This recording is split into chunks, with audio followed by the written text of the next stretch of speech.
এই ঘুমন্ত, এই তুই কেন কি শুরু করছু? কিরে ভাই, আমি কি শুরু হলাম? এই তুই আমার দোকানের প্রত্যেকটা কাস্টমার তুই কেড়ে নিছু। এই স্যার, তোর ধরনের কাস্টমার আসে আমার এনে তোলে, তাতে আমার দোষ কি? এই তুই তো কাস্টমারই ধরে রাখা পারস না, তুই বই ধরে রাখা পারস তো? কি তুই বউ নিয়ে কথা বলু? তোর তো খবর আছে রে। তোমার এই ভাই দাঁড়ান, দোকানদার মারামারি উঠতেছেন, কাহিনী কি আপনাকে? আরে ভাই, আমার দোকানের প্রত্যেকটা কাস্টমার ওর দোকান থেকে এমবি কেনে, আমার প্রত্যেকটা কাস্টমার ও কেড়ে নিছে। কি রে ভাই, ব্যাপার কি? আরে ভাই, ব্যাপারের আবার কি আছে কোন তো? কাস্টমার আমার কাছে আসিয়া এমবি মিনিট এগুলা কম দামে পায়, এই জন্য আমার কাছ থেকে নেয়। এই ভাই তাহলে তো ঠিকই আছে, আমি কাস্টমার, যেখানে কম পাবো সেখানেই তো যাবো। সোহনেই যাবো। আরে এই হুমন্দি, আমিও ব্যবসায়িক তুইও ব্যবসায়িক, তুই কে বলে কম দামে এমবি মিনিট দেশ, এটা আমাকে বুঝা।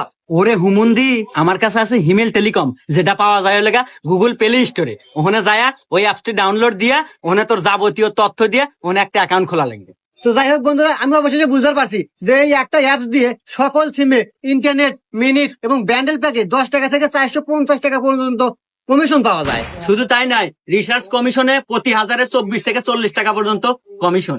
আর হ্যাঁ, নিজে নিজে ব্যালেন্স অ্যাড করতে পারবেন নগদ, বিকাশ, রকেট এবং ব্যাংক ট্রান্সফারের মাধ্যমে। আর শুধু তাই নয়, এটা কিন্তু প্রবাসীরাও ব্যবহার করতে পারে। হিমেল টেলিকম, তো অবশ্যই সবাই ডাউনলোড করুন, যাবতীয় তথ্য দিয়ে অ্যাকাউন্ট খুলুন। আর যদি অ্যাকাউন্ট খুলতে না পারেন, স্ক্রিনে দেওয়া হোয়াটসঅ্যাপ নাম্বার, তাদের সাথে যোগাযোগ করবেন। ধন্যবাদ সবাইকে।